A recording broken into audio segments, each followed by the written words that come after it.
Nakaakyat ka na ba sa Tatlong Cruz o Mount Balimpuyo?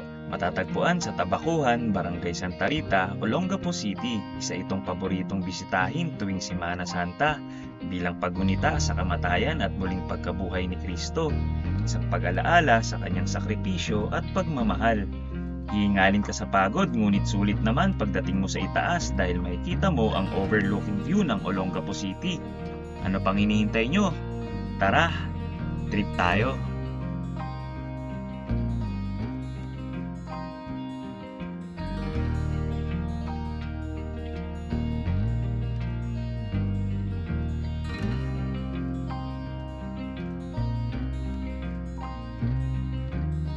For 40 AM nung nag-meet up kami, 4:50 AM naman nag-start na kaming umakyat.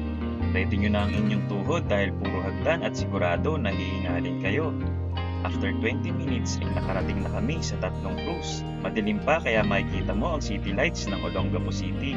At habang hinihintay namin ang pagsikat ng araw ay in-enjoy muna namin ang aming kape at pandesal. Maya-maya pa ay sumilip na ang napakagandang sunrise.